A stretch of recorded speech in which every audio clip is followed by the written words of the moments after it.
Hello and good morning to everyone दोस्तों। कैसे आप लोग? स्वागत करता हूं मैं आपका आपके अपने प्लेटफॉर्म A1IS के यूट्यूब चैनल पे। आज हम लोग कुछ इंपॉर्टेंट करंट अफेयर्स देखेंगे हमेशा की तरह, है ना। कुछ और इंपॉर्टेंट टॉपिक्स मैं आपके लिए लेकर आया हूं जो आज हम लोग कवर करने वाले हैं। 4 और 5 मार्च के कुछ इंपॉर्टेंट करंट अफेयर्स है, ठीक है।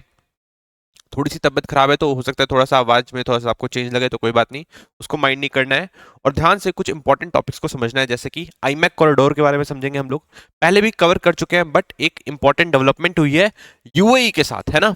यूएई के भी कुछ पोर्ट्स इसमें शामिल है, आपको मैंने ऑलरेडी बता रखा है, तो इन सारी चीजों के ऊपर हम लोग अभी डिस्कशन करेंगे। फिर देखो, नेशनल बोर्ड वो वाइल्ड लाइफ NBWL की मीटिंग ली थी अभी, किसने? प्राइम मिनिस्टर मोदी जी ने, तो इसके बारे में देखेंगे। पीएम मोदी इनॉग्रेट्स वनतारा, वनतारा के बारे में आप लगातार सुन रहे होंगे, इसके बारे में देखेंगे। और चाइना ने कुछ एक्स्ट्रा टैरिफ्स लगा दिए हैं यूएसए के ऊपर। इन सारे टॉपिक्स के ऊपर डिस्कशन करने वाले हैं, और भी बहुत सारे टॉपिक्स हैं, जैसे डॉल्फिन्स के बारे में कुछ चीजें हम लोग जानेंगे आज। और आज के करंट अफेयर्स को इसके साथ ही समाप्त करेंगे, ठीक है। तो एक एक करके स्टार्ट करते हैं, बट उससे पहले कुछ क्वेश्चंस देखते हैं कल के इंपॉर्टेंट करंट अफेयर्स से, जो मैंने आपको लास्ट में करवाया है। पहला देखिए, इन विच ईयर वॉज द जहां ए खुसरो फेस्टिवल फर्स्ट स्टैब्लिश्ड, है ना। पहली बार कब मनाया गया था जहां एक खुसरो फेस्टिवल? इसके बारे में मैं ऑलरेडी बता चुका हूं। कब मनाया गया था? 2001 में मनाया गया था, है ना। इस बार इसका 25th एडिशन मनाया गया है, जिसमें प्राइम मिनिस्टर मोदी जी भी गए थे, है ना। जहां एक खुसरो फेस्टिवल के बारे में मैंने आपको याद कराया था कि इसको आपको लिंक करना है किससे? आमिर खुसरो से। आमिर खुसरो से। आमिर खुसरो की याद में ही जहां एक खुसरो फेस्टिवल हर बार मनाया जाता है, और इस बार रूमी ऑर्गेनाइजेशन ने, रूमी नाम का जो ऑर्गेनाइजेशन है, उन्होंने इसको उसको पूरा ऑर्गेनाइज किया था। ये चीज आपको पता होना चाहिए, ठीक है। तो जहां एक खुसरो फेस्टिवल आमिर खुसरो की याद में मनाया जाता है, उनकी लीगेसी को ध्यान में रखते हुए मनाया जाता है, ये चीज आपको पता होना चाहिए, है ना। आमिर खुसरो के बारे में आपको पता होगा, आपने हिस्ट्री में पढ़ा होगा, है ना। ये कौन थे? ये पोएट कह लो, राइटर कह दो, इन्हें सब कह सकते हो। पोएट भी थे, राइटर भी थे, और ये एक तरीके से सूफी सेंट थे, है ना। 13th सेंचुरी में थे। 1253 AD से लेके आप इनको 1325 AD के बीच में थे, और बहुत सारे अलग अलग जो राजा थे उनके एक तरीके से पैट्रोनेज में रह चुके हैं। उसमें से मेन इंपॉर्टेंट जो आपको ध्यान रखना है वो है अलाउद्दीन खिलजी के बारे में। कल मैं आपको ऑलरेडी बता चुका हूं, है ना। तो आमिर खुसरो जो थे वो वो अलाउद्दीन खिलजी के पैट्रोनेज में थे, ये चीज आपको पता होना चाहिए। अलाउद्दीन खिलजी के बारे में आपने पढ़ा होगा अपनी हिस्ट्री में, है ना। तो चीजों को थोड़ा सा आपको लिंक करते हुए चलना होगा। अलाउद्दीन खिलजी वही व्यक्ति था जिसने इन्हें तूती ए हिंद का नाम दिया था, मतलब पैरट ऑफ इंडिया। ये चीज आपको पता होना चाहिए, ठीक है। तो ये क्वेश्चन भी पूछा जा सकता है कि आमिर खुसरो को पैरट ऑफ इंडिया किसने कहा था? तो किसने कहा था? ये कहा था अलाउद्दीन खिलजी ने। ये चीज आपको पता होना चाहिए, है ना।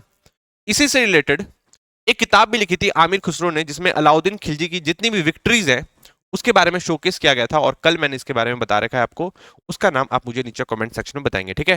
डेली करंट अफेयर्स बहुत ज्यादा इंपॉर्टेंट है, करंट को स्टैटिक से लिंक करके पढ़ना है, तभी कुछ बात बनने वाली है। आमिर खुसरो के बारे में आपको पता होना चाहिए। इन्हें फादर ऑफ कवाली भी कहा जाता है। क्या कहा जाता है? Father of qawwali, father of qawwali, ठीक है। तो इस तरीके से आपको थोड़ा सा कवर करते हुए चलना होगा। समझ में आया कि नहीं आया आमिर खुसरो के बारे में? और जहां एक खुसरो 25th एडिशन इस बार बनाया गया, प्राइम मिनिस्टर मोदी जी ने शिरकत की थी, तो इंपॉर्टेंट हो सकता है आपके एग्जाम परस्पेक्टिव से, ठीक है। क्वेश्चन नंबर सेकंड की तरफ चलते हैं। What is the total navigable length of inland waterways in India? Inland waterways लगातार ही न्यूज में रह रहा है ना, अभी कल परसों न्यूज में था, बट मैं उससे पहले से ही आपको कुछ ना कुछ जानकारी हमेशा से इनलैंड वाटरवेज के बारे में देता आ रहा हूं, है ना। और फिर देखो, फिर एक रेगुलेशंस भी आया है अभी इनलैंड वाटरवेज से रिलेटेड, न्यू रेगुलेशंस भी आया है, जिसमें कहा गया है कि अगर आपको टर्मिनल्स खोलने हैं तो प्राइवेट सेक्टर वाले भी इन्वेस्टमेंट करके टर्मिनल्स जो है वाटरवेज के टर्मिनल से, उसमें डेवलपमेंट अगर करना है किसी को, तो वो खोल सकते हैं। बस उसके लिए उन्हें एनओसी लेना पड़ेगा, किससे? Inland waterways authority of India से, ठीक है। Inland waterways authority of India से। तो ये सारी चीजें बता चुका हूं ना। Inland waterways authority of India क्या है? ये एक स्टैट्यूटरी बॉडी है जिसका काम क्या है? डेवलपमेंट करना वाटरवेज का, ठीक है। समझ में आया कि नहीं आया? जैसे जो भी हमारे नेशनल वाटरवेज है उनका डेवलपमेंट करना किसका काम है? Inland waterways authority of India का काम है, जिसे 1986 में स्टैब्लिश किया गया था, inland waterways authority of India act 1985 लाके, ठीक है। तो समझ में आ रहा है कि नहीं आ रहा? इस तरीके से आपको लिंक करते हुए चलना पड़ेगा, तभी कुछ बात बनने वाली है। तो समझ में आया? क्वेश्चन क्या है कि टोटल नेविगेबल लेंथ कितनी है? तो मैंने आपको ऑलरेडी बता रखा है 14,500 किलोमीटर है, ये चीज आपको पता होना चाहिए, ठीक है। नेशनल वाटरवे वन के बारे में आप पढ़ लेंगे, यहां से क्वेश्चन आ सकता है। नेशनल वाटरवे वन कौन कौन से स्टेट से होते हुए गुजरता है, कौन सी रिवर के ऊपर है, ये आपको पता होना चाहिए, ठीक है।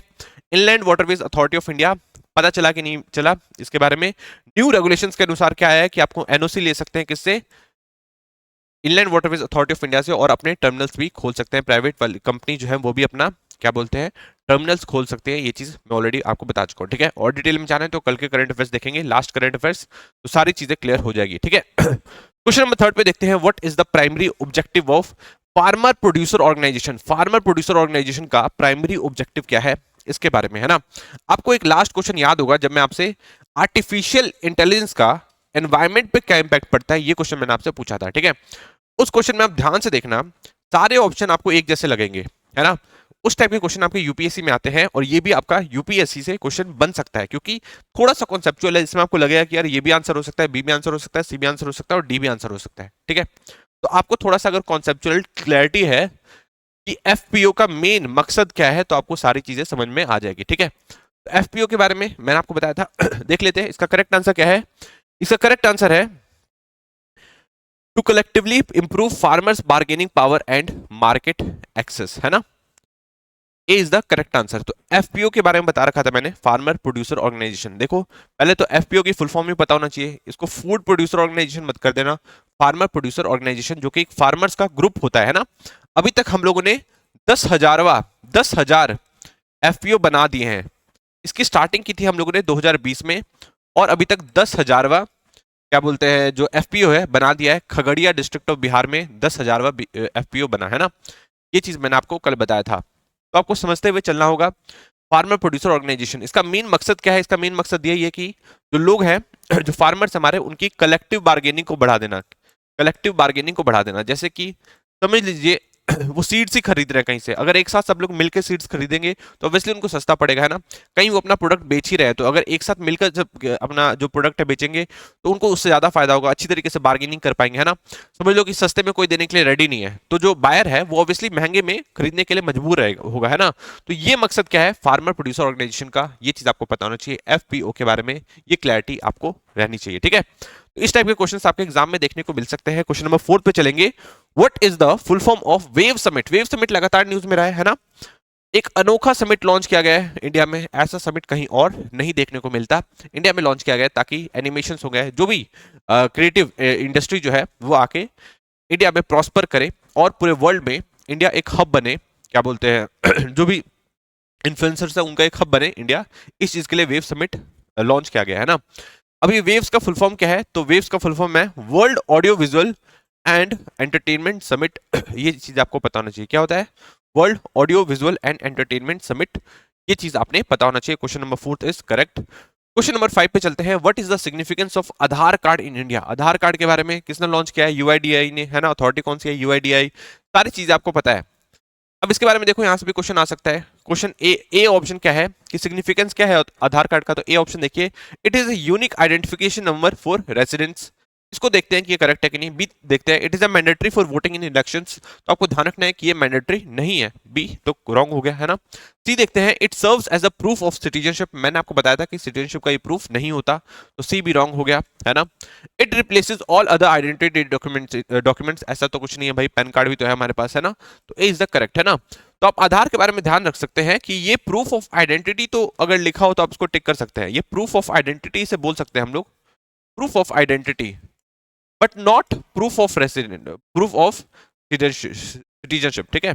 ऐसा नहीं है कि आपके पास आधार कार्ड है तो आपके पास प्रूफ है आपके इंडिया के सिटीजन होने का, ये चीज आपको पता होना चाहिए, है ना। बहुत सारे हमारे फेक लोग हैं, हमारे नहीं सॉरी पड़ोसियों के, बांग्लादेशी हो गए, पाकिस्तानी होंगे, वो लोग गलत तरीके से इंडिया में एंटर करते हैं और उनके पास आधार कार्ड भी होता है ना। तो ये चीज आपको ध्यान रखना है कि आधार कार्ड होने से ये साबित नहीं हो जाएगा कि वो इंडिया के सिटीजन है, ठीक है। पकड़े गए तो उनको उस टाइम फिर से डिपोर्ट किया ही जाएगा, ये चीज आपने पता होना चाहिए। तो क्वेश्चन 5 आई थिंक आप समझ चुके होंगे। अब हम लोग आज के टॉपिक पे चलेंगे, देखिए क्या है, India advances iMac corridor, iMac trade corridor और विद यूएई डिस्कशंस, ठीक है। तो आईमैक कॉरिडोर के बारे में कई बार जिक्र हो चुका है, India middle eastern Europe economic corridor, कई बार आईमैक भी लिखा रहता है, कहीं कहीं पे आई एम EEC भी लिखा रहता है, तो दोनों सेम ही चीजें आपको ध्यान रखना है, ठीक है। फुल फॉर्म क्या है? India middle eastern Europe economic corridor, ये चीज आपको पता होना चाहिए, ठीक है। समझ पा रहे हो नहीं, समझ पा रहे हो कि नहीं पा रहे हो? आईमैक क्या है? ये एक इकोनॉमिक कॉरिडोर है जो कि इंडिया को जोड़ता है यूरोप से वाया सऊदी अरेबिया, यूएई, जो भी मिडिल ईस्टर्न कंट्रीज है उसके थ्रू होते हुए कहाँ जोड़ता है? वो यूरोप से जोड़ता है। ये चीज आपको पता होना चाहिए, है ना। इससे रिलेटेड एक बार हम लोग पहले भी बात कर चुके हैं और मैंने उस टाइम आपको मैप दिखाया था और मैप में सारी चीजें क्लियर हो गई थी। बस इतना ध्यान रख लो, आपको सारी चीजें क्लियर हो जाएगी, है ना।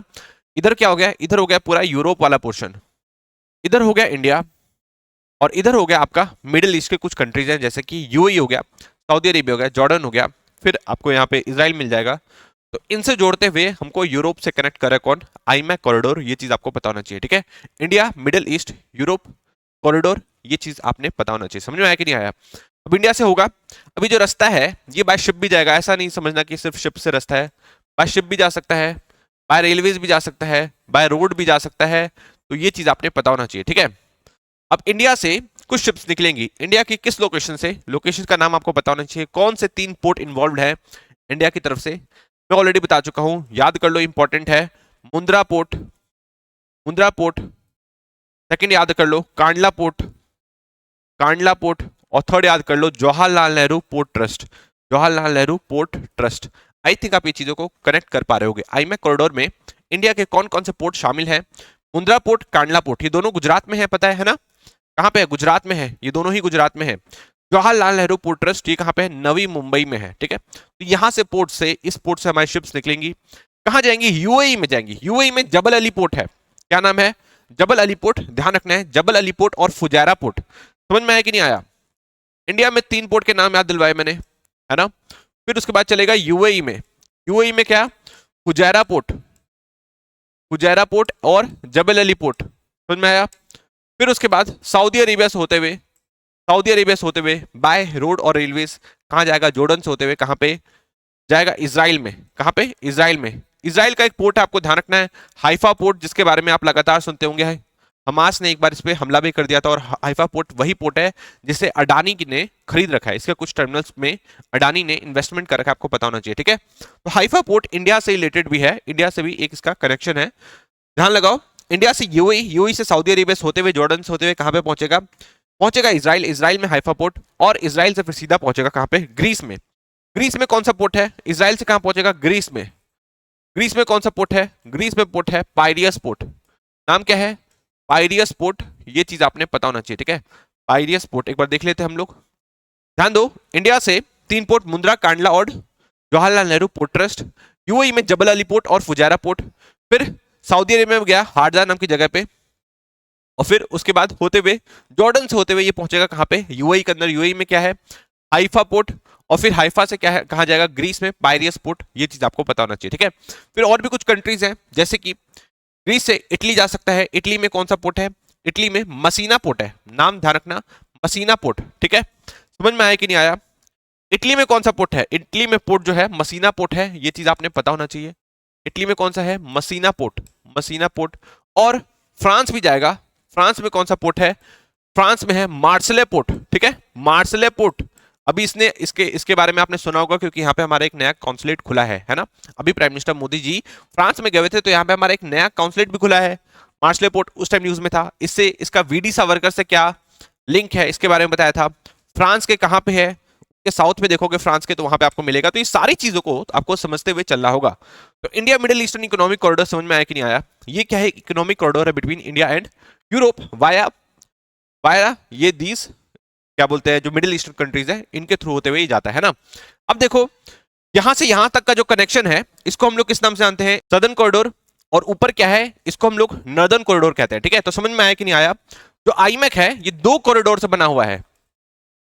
आईमैक को आप 2 कॉरिडोर से देख सकते हो। एक हो गया नॉर्दर्न कॉरिडोर, नॉर्दर्न कॉरिडोर, और एक हो गया आपका ईस्टर्न कॉरिडोर। समझ में आया कि नहीं आया? वेस्टर्न और ईस्टर्न मत कर देना, मतलब नाम तो आपको सेम सा ही लगेगा, पर आपको इसको वेस्टर्न और ईस्टर्न में नहीं देखना, आप इसको नॉर्दर्न और ईस्टर्न में देख सकते हो, ठीक है। तो ये हो गया पूरा ईस्टर्न कॉरिडोर, और ये हो गया आपका पूरा नॉर्दर्न कॉरिडोर। ये चीज आपको पता होना चाहिए, ठीक है। तो चीजों को समझ पा रहे हो कि नहीं पा रहे हो? आईमैक के बारे में ये सारी चीजें आपने पता होना चाहिए। समझ में आया कि नहीं आया? तो इस तरीके से आपको कवर करते हुए चलना है। आईमैक की स्थापना कभी थी आपको पता ही है, 2023 में जब G20 का समिट हो रहा था इंडिया के अंदर, तो न्यू दिल्ली में बात हुई थी कुछ कंट्रीज के बीच में, जैसे कि यूएस, इंडिया और यूरोप की कुछ कंट्रीज थी, जैसे कि फ्रांस हो गया, जर्मनी हो गया, इटली हो गया, ग्रीस हो गया।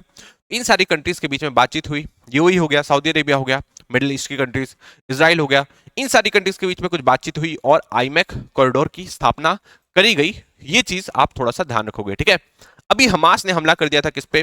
इसराइल पे। तब एक थ्योरी ये भी निकल के आई थी, क्योंकि चाइना इस कॉरिडोर को बनने से रोकना चाहता है, इसलिए ये हमला करवाया गया चाइना की तरफ से, ठीक है। तो एक थ्योरी है, मैं वो नहीं कह रहा इसकी क्या मतलब, क्या ये सच है कि नहीं, इसके बारे में मैं नहीं जाऊंगा, ठीक है। तो इस तरीके से आपको समझते हुए चलना है। India middle eastern economic corridor, जो भी यूरोप की कंट्रीज है और इंडिया जो है काफी ज्यादा होपफुल है इस कॉरिडोर को लेके, ठीक है। ये कॉरिडोर हमारी थोड़ी किस्मत भी बदल सकता है, ये चीज आपको पता होना चाहिए, है ना। एक दो और कॉरिडोर्स के बारे में आपको पता ही है। बॉर्डर रोड इनिशिएटिव, ये किसका है? ये चाइना का है ना। इसमें इंडिया पार्ट है क्या? इंडिया पार्ट नहीं है ना। कब स्थापना हुई थी इसकी? 2013 में इसकी स्थापना हुई थी। वैसे ही है India international north south INSTC, ठीक है, ट्रेड कॉरिडोर ऐसे करके। ये भी है अराउंड आई थिंक 7200 किलोमीटर। एकदम से इसकी लोकेशन देख लेना, सॉरी इसकी लेंथ देख लेना, आई थिंक 7200 किलोमीटर के आसपास है। टोटल 13 कंट्रीज है और इंडिया भी इसका एक पार्ट है, ठीक है। तो इस तरीके से आपको थोड़ा सा समझते हुए चलना होगा। समझ में आया कि नहीं आया? 3 कॉरिडोर्स के बारे में बता दिया। INSTC, BRI जो कि चाइना का, जिसमें इंडिया पार्ट नहीं है और बनना भी नहीं चाहेगा, और फिर क्या है, और फिर मैंने आपको बता दिया आईमैक कॉरिडोर के बारे में, ठीक है। तो इस तरीके से आपको थोड़ा सा लिंक करते हुए समझते हुए चलना होगा। समझ में आया कि नहीं आया? अब हम लोग नेक्स्ट टॉपिक पे चलते हैं। PM Modi chairs 7th national board for wild life meetings इन गिर, ठीक है। तो गिर नेशनल पार्क आपको पता ही होगा कहां पे है, गुजरात में है। तो वहां पे 7th national board for wild life की मीटिंग ली किसने? प्राइम मिनिस्टर मोदी जी ने, ठीक है। NBWL आपके यूपीएससी एग्जाम के पर्सपेक्टिव से काफी ज्यादा इंपॉर्टेंट है। अभी तक मैंने आपको नहीं कराया क्योंकि ये न्यूज में नहीं आ रहा था, है ना। बट अब आ गया है तो इसको हम लोग कवर करेंगे। बीपीएससी से भी यहाँ से क्वेश्चन आ सकता है। NBWL से रिलेटेड ऑलरेडी यूपीएससी में क्वेश्चन आ चुका है। इस टाइप के क्वेश्चन देखने को मिलते हैं एनवायरमेंट से, ठीक है। तो चीजों को थोड़ा सा आपको समझते हुए चलना होगा। देखेंगे कि इसके चेयरमैन कौन होते हैं, इसको कैसे सेटअप करा गया, इन सारी चीजों के ऊपर हम लोग जानेंगे, ठीक है। तो अभी देखो कि गए हुए थे कौन? प्राइम मिनिस्टर मोदी जी कहाँ पे? गिर नेशनल पार्क में। वहां उन्होंने ली 7th मीटिंग किस चीज की? National board for wild life की। ये चीज आपको पता होना चाहिए। गिर नेशनल पार्क कहां पे है? गुजरात में है। उसकी लोकेशन अभी मैं आपको दिखाऊंगा। वहां पे उन्होंने 2-3 चीजों के बारे में बात की, जैसे कि वाइल्ड लाइफ कंजर्वेशन, ये तो भाई मोस्ट इंपॉर्टेंट है ऑब्वियसली, है ना। वाइल्ड लाइफ को कंजर्वेशन करना ही है। ह्यूमन वाइल्ड लाइफ कन्फ्लिक्ट, इसके बारे में आप सुन रहे होंगे लगातार। बहुत सारे ऐसे एनिमल्स हैं, खासकर एनकाउंटर होते रहते हैं लोगों के एलिफेंट से, है ना, केरला में, और उसकी वजह से कई सारे लोगों की मौत हो जाती है और फिर काफी ज्यादा नुकसान भी होता है। किसको? एलिफेंट्स को भी नुकसान होता है, और अगर कई बार चीता आ जाता है। तो इन सारी चीजों को रोकने के लिए क्या बोलते हैं, कुछ कदम उठाने की बात की है किसने? प्राइम मिनिस्टर मोदी जी ने। तो ये सारी चीज क्या है? ह्यूमन वाइल्ड लाइफ कॉन्फ्लिक्ट है। और कुछ बात करी है टेक्नोलॉजिकली एडवांस होने के लिए, ठीक है, कि मतलब हमें थोड़ा सा टेक्नोलॉजिकली भी एडवांस होना पड़ेगा, तभी हम इन चीजों को रोक सकते हैं और इनकी अच्छी तरीके से मॉनिटरिंग कर सकते हैं। ये किसने कहा है? ये कहा है प्राइम मिनिस्टर मोदी जी ने, है ना। उसी टाइम उन्होंने और भी चीजों पे बात की, जैसे कि अलग अलग प्रोजेक्ट चल रहे हैं हमारे, प्रोजेक्ट टाइगर, इन सारी चीजों के ऊपर बताऊंगा मैं आपको, याद करते हुए हमें चलना है। प्रोजेक्ट टाइगर हो गया, प्रोजेक्ट एलिफेंट हो गया, एंड प्रोजेक्ट स्नो लिपर्ड हो गया। इन सारी चीजों के बारे में बात की, है ना। और इंटरनेशनल बिग कैट अलायंस के बारे में आपने सुना होगा, इंडिया ने ही इसको बनाया था, इसके बारे में भी आपने सुना होगा। तो इन सारी चीजों के ऊपर भी प्राइम मिनिस्टर मोदी जी ने बात की है। और देखो उन्होंने कुछ इंपॉर्टेंट चीजें बताई है, जिसको मैं अभी नोट डाउन करके आपके लिए लाया हूं। हम लोग उसको यहां से समझने की कोशिश करते हैं। उन्होंने बोला कि एक national referral centre for wild life होना चाहिए, है ना। कहां पे होगा? ये जूनागढ़ में होगा। ये कहां पे होगा? जूनागढ़ में होगा। सेकंड, सेंटर ऑफ एक्सीलेंस कहां पे होगा? सेकॉन कोयम्बतूर में होगा। सेंटर ऑफ एक्सीलेंस कहां होगा? सेकॉन कोयम्बतूर में। और हम लोग एआई का ज्यादा इस्तेमाल करेंगे, रिमोट सेंसिंग का ज्यादा इस्तेमाल करेंगे वाइल्ड लाइफ को प्रोटेक्ट करने के लिए। किसने बोला है? प्राइम मिनिस्टर मोदी जी ने बोला है। ये चीज आपको पता होना चाहिए, ठीक है। अब कुछ प्रोजेक्ट्स के बारे में बात की थी, तो उसके बारे में भी हमें जानना थोड़ा सा जरूरी हो जाता है। तो उन प्रोजेक्ट्स के बारे में भी हम लोग थोड़ा सा देख लेंगे, कौन कौन से प्रोजेक्ट्स हैं। प्रोजेक्ट देखो, उन्होंने प्रोजेक्ट टाइगर की बात की, प्रोजेक्ट एलिफेंट की बात करी, और यहां से लगातार ही क्वेश्चन आते रहते हैं कि इसे कब लॉन्च किया गया था। इस टाइप के क्वेश्चन देखे जाते हैं कि इसे कब लॉन्च किया गया, तो आपको थोड़ा सा ध्यान रखना होगा। प्रोजेक्ट टाइगर हमेशा सबको याद रखना है, 1973 कई बार क्वेश्चन पूछा जा चुका है प्रोजेक्ट टाइगर और प्रोजेक्ट एलिफेंट से, ठीक है। तो प्रोजेक्ट टाइगर समझ में आ गया। 1973 में प्रोजेक्ट एलिफेंट 20 साल बाद देखो 1992, 1983, 1993 मतलब 19-20 साल, 19 साल बाद देखोगे तो क्या आया, प्रोजेक्ट एलिफेंट आया। समझ में आया? प्रोजेक्ट टाइगर और प्रोजेक्ट एलिफेंट के बारे में आई थिंक अब आपको ध्यान रहेगा, है ना। प्रोजेक्ट क्रोकोडाइल के बारे में किसी को याद नहीं रहता, पर आपको ध्यान रखना है टाइगर के जस्ट 2 साल बाद प्रोजेक्ट क्रोकोडाइल 1975 में, ये चीज आपने पता होना चाहिए, ठीक है। तो चीजों को कनेक्ट कर पा रहे हो कि नहीं पा रहे हो। प्रोजेक्ट टाइगर हो गया 1973, फिर 19 साल बाद प्रोजेक्ट एलिफेंट 1992, ये जो 19 ईयर्स है, ठीक है। आप ईयर भूल जाओगे एलिफेंट का, बट आपको ये 19 साल पक्का याद रहेगा, इसकी गारंटी मैं दे रहा हूं। हमेशा हम लोग भूल जाते हैं चीजों को, ईयर हमें याद नहीं रहता, पर अगर हम लोग लिंक करके पढ़ें तो आपको याद रहेंगी चीजें, ठीक है। तो आपको ध्यान रखना है, प्रोजेक्ट टाइगर के 19 साल बाद आया प्रोजेक्ट एलिफेंट, प्रोजेक्ट टाइगर के ही 2 साल बाद आ गया था प्रोजेक्ट क्रोकोडाइल, ठीक है। प्रोजेक्ट स्नो लिपर्ड, अब 2000 वाले उसमें चल जाओ लाइन में। प्रोजेक्ट स्नो लिपर्ड कब आया? आया 2009 में। प्रोजेक्ट लॉयन अभी रिसेंट आया है 2020 में। प्रोजेक्ट डॉल्फिन 2020-21 में, 21 लेकर चलो, 21 लेकर चलो। और प्रोजेक्ट राइनो कब आया था? 2005 में, ठीक है। तो समझ में आया कि नहीं आया? प्रोजेक्ट टाइगर हो गया 1973, उसके 19 साल बाद आया प्रोजेक्ट एलिफेंट। प्रोजेक्ट क्रोकोडाइल आया था प्रोजेक्ट टाइगर के 2 साल बाद, मतलब 1975 में। प्रोजेक्ट राइनो हो गया 2005 में। प्रोजेक्ट लॉयन हो गया अभी रिसेंटली 2020 में। प्रोजेक्ट डॉल्फिन 2020-21 में। और प्रोजेक्ट स्नो लिपर्ड हो गया आपका 2009 में, ठीक है। अब यहां से कई बार क्वेश्चन पूछा जा चुका है, ठीक है।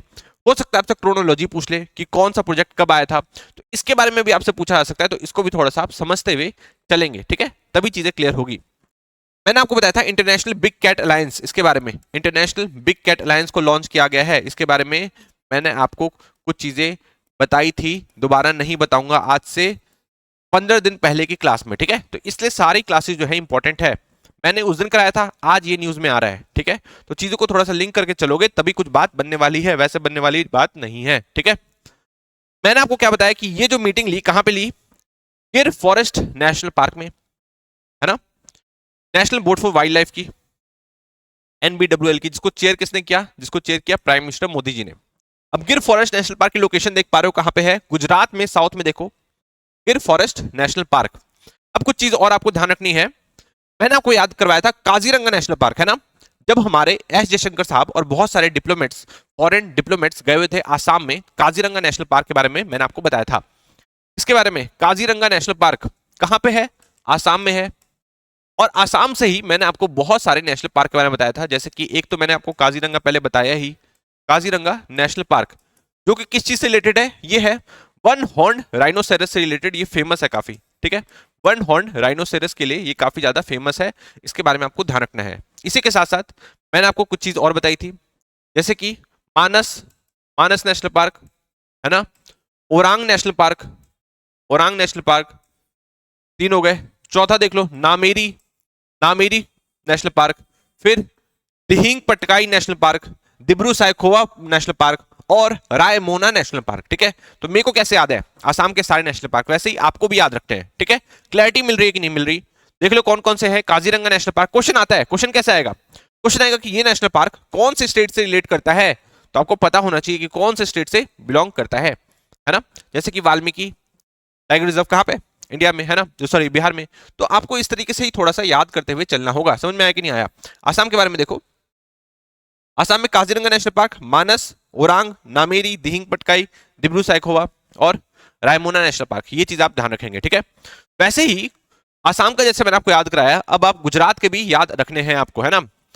हर एक नेशनल पार्क के डिटेल में नहीं जाएंगे, उससे कुछ चीजें भी निकल के आती हैं, बट उसके डिटेल में अगर हम लोग जाने लग गए तो ऑब्वियसली टॉपिक जो है वो काफी ज्यादा लंबा होने लग जाएगा, है ना। हमें ज्यादा लंबा नहीं जाना। कौन कौन से नेशनल पार्क है जो गुजरात से रिलेटेड है और इंपॉर्टेंट है? ध्यान रखो, गिर नेशनल पार्क, नाम क्या है? गिर नेशनल पार्क।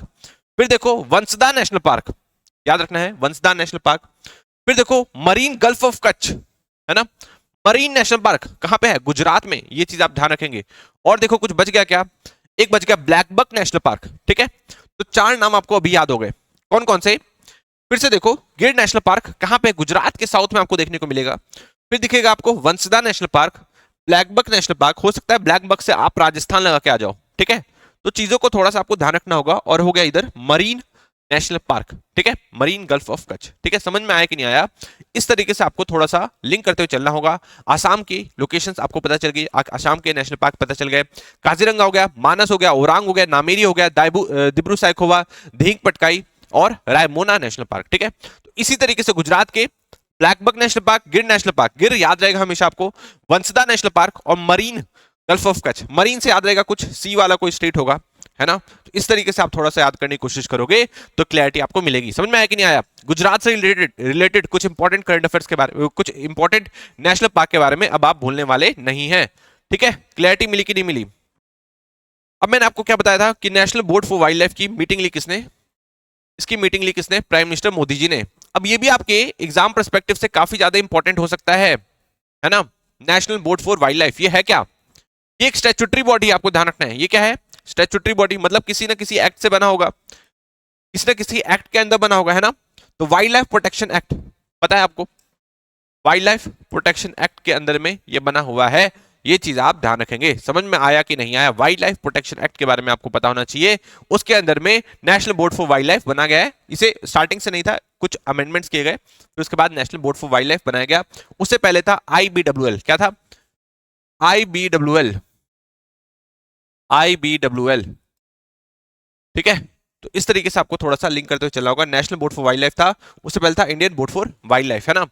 और इसके जो चेयरमैन होते हैं वो कौन होते हैं? आप ध्यान रखेंगे, इसके जो चेयरमैन होंगे हमेशा प्राइम मिनिस्टर ऑफ इंडिया होंगे। कौन होंगे? हमेशा प्राइम मिनिस्टर ऑफ इंडिया। ये चीज आप ध्यान रखेंगे, हमेशा प्राइम मिनिस्टर ऑफ इंडिया होंगे। अभी है प्राइम मिनिस्टर मोदी जी, ठीक है। और जो वाइस चेयरमैन होंगे वो कौन होंगे? वो होंगे ministry of environment, forest and climate change के जो भी मिनिस्टर होंगे वो इसके हो जाएंगे वाइस प्रेसिडेंट। समझ में आया कि नहीं आया? नीति आयोग के वाइस प्रेसिडेंट कौन होते हैं? चेयरमैन कौन होता है? Chairman again prime minister Modi ji, है ना। और वाइस चेयरमैन कौन होंगे? तो इस तरीके से आपको थोड़ा सा समझते हुए चलना होगा। जो भी इंपॉर्टेंट बॉडीज है इंडिया की, उसके बारे में आपको पता होना चाहिए। समझ में आया कि नहीं आया? क्लैरिटी मिली? National board for wild life question आ सकता है, इंपॉर्टेंट है, स्टैट्यूटरी बॉडी है। 47 मेंबर्स इसके टोटल होते हैं। उसमें से जो चेयरमैन कौन होता है? उसमें चेयरमैन होता है प्राइम मिनिस्टर मोदी जी। और वाइस चेयरमैन कौन होंगे? वो होंगे ministry of environment, forest and climate change के मिनिस्टर होंगे। ये चीज आप ध्यान रखेंगे, कभी भी आप भूलने वाले नहीं है। ठीक है, वाइल्ड लाइफ प्रोटेक्शन एक्ट के अंदर बना हुआ है। और गुजरात के ये 4 जो मैंने आपको अभी नेशनल पार्क साथ कराए, इसके बारे में भी आप कभी नहीं भूलेंगे। ठीक है, मरीन, गिर, वंसदा और ब्लैकबक। और हम लोग बात कर चुके हैं किसके बारे में ऑलरेडी? हम लोग के बारे में ऑलरेडी बात हो चुकी है आसाम के बारे में, है ना। अब देखते हैं, एक सर्कुलर इकोनॉमी से रिलेटेड और था, बट इसको अभी कवर नहीं करेंगे क्योंकि जो टॉपिक है काफी ज्यादा लंबा चल जाएगा। ठीक है, तो फिर जो हमारी वीडियो लंबी जाने लग जाएगी, तो फिर इसलिए अभी के लिए हम इसको छोड़ते हैं। कल के दिन हम लोग सर्कुलर इकोनॉमी को समझ लेंगे कि सर्कुलर इकोनॉमी है क्या, और इससे रिलेटेड कुछ डेवलपमेंट्स हुए हैं तो इसके बारे में हम लोग जानेंगे। ठीक है, अभी के लिए आप वाइल्ड लाइफ कंजर्वेशन से रिलेटेड हम लोग बात कर रहे हैं ना, उसी से रिलेटेड एक और चीज आप जानो, किसके बारे में? वनतारा के बारे में। वनतारा के बारे में आप जानते होंगे। तो प्राइम मिनिस्टर मोदी ने इनॉग्रेट किया वनतारा को, कहां पे? जामनगर, जामनगर ऑफ गुजरात। अब इसकी लोकेशन भी देख लीजिए कहां पे है। वनतारा को इनॉग्रेट किया किसने? प्राइम मिनिस्टर मोदी जी ने। वनतारा के बारे में आप सुन रहे होंगे, जब आप अनंत अंबानी के बारे में आपने सुना होगा तो, है ना, कि अनंत अंबानी का ये ड्रीम प्रोजेक्ट था। ऐसे तो इसका अगर कोई थीम एनिमल की बात करें, कि जो मेन एनिमल की बात करें जिससे आप वनतारा एसोसिएट कर सकते हो, तो वो है आपका एलिफेंट्स। ठीक है, बट वनतारा के बारे में ऐसे भी आपको ध्यान रखना है कि ये किस चीज के लिए है? Protection of wild life, wild animals के प्रोटेक्शन के लिए है। और इसमें आपको हर टाइप के एनिमल्स आपको देखने को मिल जाएंगे। उनको उनके नेचुरल हैबिटेट में रखा गया है। उनको ऐसा मत समझना कैद करके रखा गया है, उनको उनके नेचुरल हैबिटेट में रखा गया है और उनको हर टाइप की फैसिलिटीज को प्रोवाइड किया गया है, दिया गया है। ये चीज आपको ध्यान रखना है। ठीक है, इसे अभी इनॉग्रेट किया है किसने? प्राइम मिनिस्टर मोदी जी ने। और इसमें कौन कौन थे इसमें शामिल? थे ऑब्वियसली जो रिलायंस के जो चेयरमैन है मुकेश अंबानी, और जो उनकी पूरी वाइफ है, उनकी जो फैमिली है ना, राधिका मर्चेंट, ये सब तो उसमें उसमें थे जब इसका इनॉग्रेशन हुआ था। किसका? वनतारा का। ये चीज आपको पता होना चाहिए। ठीक है, तो समझ में आया कि नहीं आया? आनंद अंबानी का ड्रीम प्रोजेक्ट कहाँ पे? जामनगर में इसे इनॉग्रेट किया गया। और यहाँ पे जो भी एनिमल्स हैं जिनको भी रेस्क्यू किया जा रहा है, उनके मेडिकेशन से रिलेटेड सारी फैसिलिटीज अवेलेबल है। जैसे कि प्राइम मिनिस्टर मोदी जी घूमे वहाँ पे उन्होंने देखा कि एमआरआई कैसे हो रही है, सारी चीजों को देखा कि कैसे सर्जरी हो रही है टाइगर्स की, है ना। तो एक्सीडेंट जिसका पहले एक्सीडेंट हो गया था उसकी कैसे सर्जरी की जा रही है। तो इन सारी चीजों को इसमें फैसिलिटीज प्रोवाइड की गई है। कहाँ पे? वनतारा के अंदर। ये चीज आपको पता होना चाहिए। ठीक है, एक फेमस न्यूज एंकर है राहुल कानवाल, उनके बारे में आपने सुना होगा। जब वो अनंत अंबानी के साथ घूम रहे थे तो खिचड़ी खा रहे थे। किसकी? जो खिचड़ी खिलाने जानी थी किसको? एलिफेंट को, मतलब उसे इंसान भी खा रहा था। दैट मीन्स कि इस टाइप के लेवल की जो क्वालिटी को ये लोग मेंटेन करके चल रहे हैं। कहाँ पे? वनतारा के अंदर। काफी अच्छा प्रोजेक्ट है ना। तो इस तरीके से आपको थोड़ा सा समझते हुए चलना होगा। बहुत सारे एनिमल्स को देखा किसने, प्राइम मिनिस्टर मोदी जी ने, और कुछ रेयर एनिमल्स भी यहाँ पे उनको देखने को मिले, जैसे कि रेयर स्पीसीज भी, जैसे कि two headed snakes, two headed turtle, tapir, rescued leopard cubs, ठीक है, giant otters, bongo seals, elephants undergoing hydrotherapy. तो ये सारी चीजें जो है अवेलेबल है कहाँ पे, वंटारा में। ये चीज आप ध्यान रखेंगे, ठीक है। तो चीजों से रिलेटेड कुछ आपको आपको कुछ समझ में आया कि नहीं आया? वंटारा की लोकेशन आपको पता होना चाहिए कहाँ पे, गुजरात में है, ठीक है। उधर ही मैंने आपको क्या बताया था, मरी नेशनल पार्क, कुछ इस टाइप का वंटारा पूरा दिखता है, ठीक है। नेक्स्ट इंपॉर्टेंट न्यूज है, China to impose extra tariffs of 10 to 15% on various US product, ठीक है। तो चाइना इंपोज करने वाला है यूएस के कुछ एक प्रोडक्ट्स पे एक्स्ट्रा टैरिफ। ये चीज आप थोड़ा सा ध्यान रखो, है ना। आपको पता है कि ट्रेड वॉर स्टार्ट हो चुका है किसके बीच में, जब से जब से डोनाल्ड ट्रंप आए हैं, ट्रेड वॉर स्टार्ट हो चुका है। यूएस की नजदीकियां रशिया से बढ़ रही है, नजदीकियां नहीं बोल सकते तो कम से कम जो मनमुटाव था वो जरूर कम हो रहा है जब से डोनाल्ड ट्रंप आए हैं, है ना। और चाइना जो सोच रहा था कि मेरे पे रशिया काफी ज्यादा हैविली डिपेंडेंट हो गया है और अब रशिया कहीं नहीं जाने वाला, वो उनका भ्रम टूटने वाला है ना। क्योंकि जो रशिया है वो काफी तेजी से अलाइन हो रहा है किसके साथ, ट्रंप के साथ, डोनाल्ड ट्रंप के साथ। अभी मैं यूएसए नहीं बोलूंगा क्योंकि ट्रंप को अभी पूरी पॉलिसी चेंज करनी है। उन्होंने बोला है कि वो बहुत सारे सैंक्शंस भी अभी रशिया पे से हटाएंगे और यूक्रेन का साथ देने से वो बिल्कुल मना कर चुके हैं। वही देखने को मिल रहा है कि 10 to 15% एक तरीके से इंपोर्ट पे टैरिफ लगा दिया जाने वाला है किसकी तरफ से, चाइना की तरफ से यूएसए के कुछ प्रोडक्ट्स पे, जैसे कि खासकर उनके एग्रीकल्चर प्रोडक्ट्स पे, ठीक है। बहुत सारी इन्वेस्टमेंट को भी जो कि यूएसए से आ रही है उसको भी मना किया जा रहा है। ऐसे ही नहीं कि कोई भी इन्वेस्टमेंट कर लिया जाएगा, तो बहुत सारी कंपनीज पे भी बैन लगाया गया है किसकी तरफ से, चाइना की तरफ से। मतलब एक तरीके से full fledged trade war start हो चुका है ना।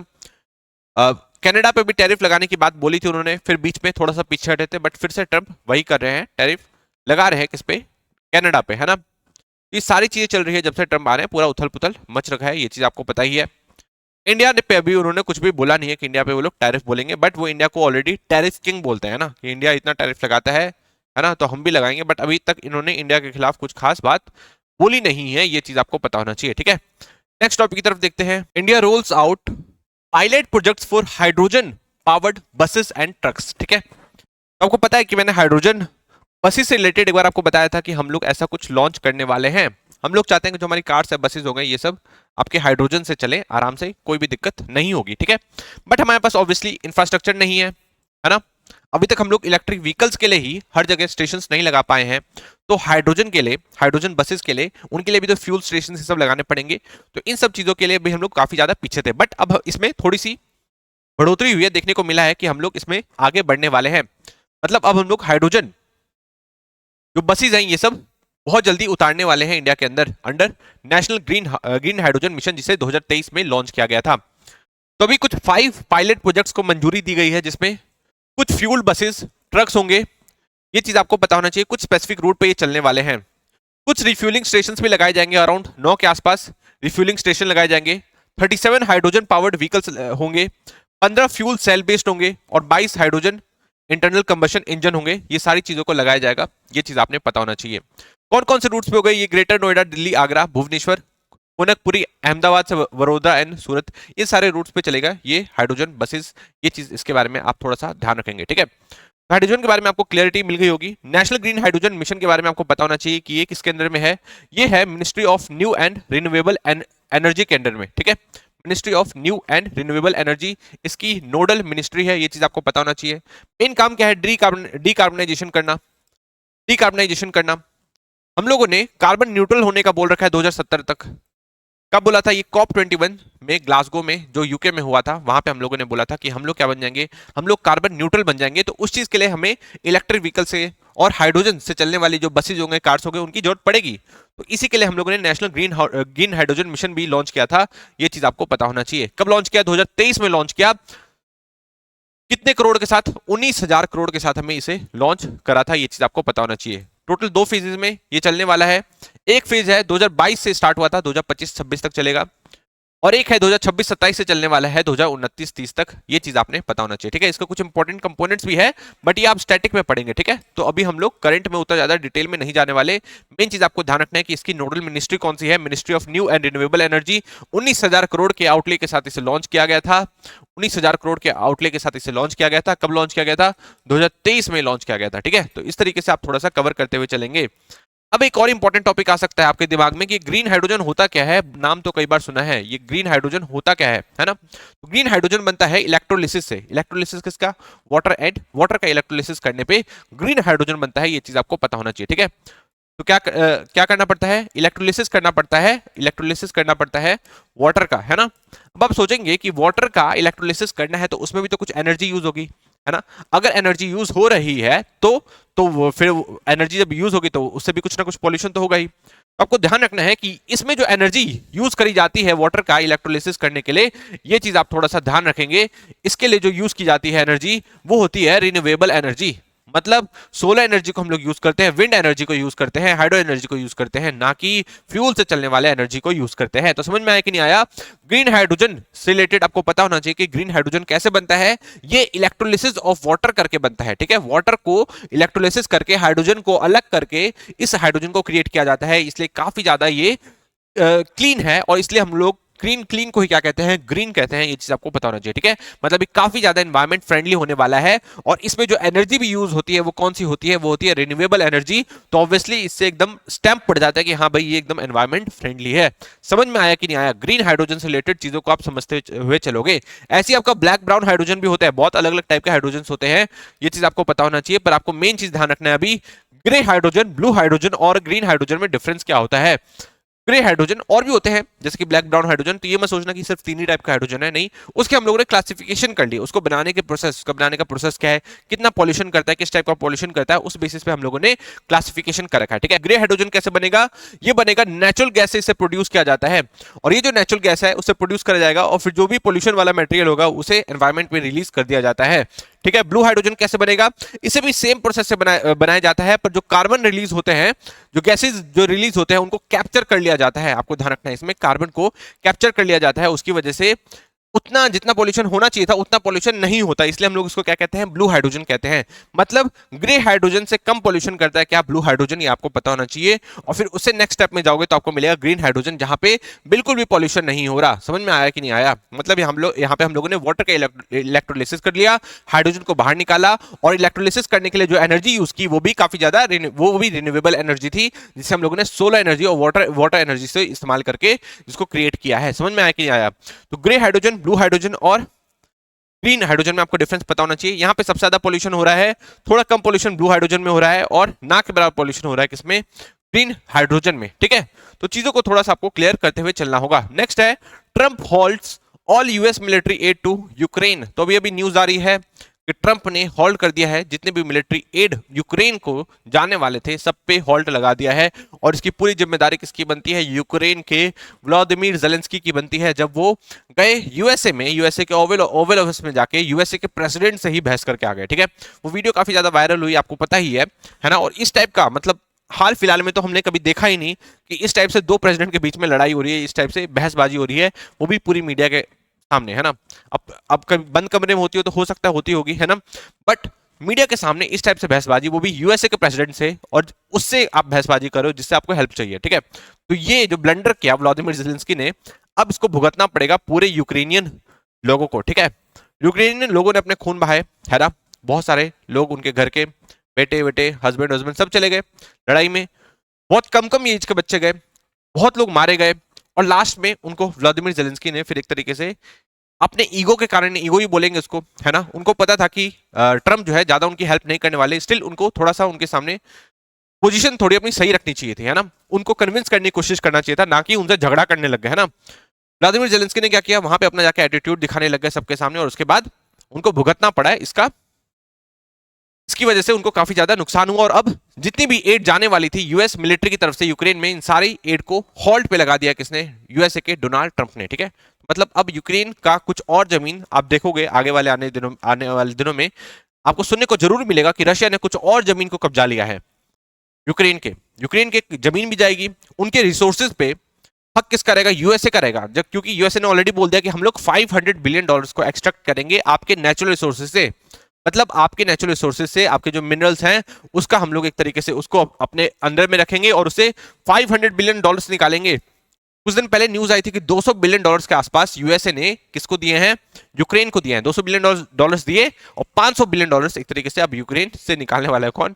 यूएसए। ठीक है, मतलब यूएसए भी किसी का सगा नहीं है, ये चीज आपको ध्यान रखना है। और एक और चीज, ये चीज आप ध्यान रखेंगे कि अगर लीडर बेकार रहे तो पूरी जो कंट्री है उसका बंटाधार हो जाता है। ठीक है, तो यूक्रेन के केस में आपको देखने को मिला फालतू में ही ये वॉर भी स्टार्ट हुई थी। अगर नाटो में जुड़ने की बात नहीं करते व्लादिमीर जेलेंस्की, अगर प्रोवोक नहीं करते रशिया के प्रेसिडेंट व्लादिमीर पुतिन को, तो ठीक है। इसी के साथ आज की वीडियो को हम लोग समाप्त करेंगे। कुछ इंपॉर्टेंट क्वेश्चंस आपको मिलेगा आपके टेलीग्राम चैनल पे, उसे जरूर जाकर देखिए और सॉल्व करने की कोशिश कीजिए। फिर उसके बाद हम लोग नेक्स्ट डे उन क्वेश्चंस को सॉल्व करते हुए आगे बढ़ेंगे। ठीक है, इसी के साथ आज की वीडियो को मैं समाप्त करूंगा। Thank you so much.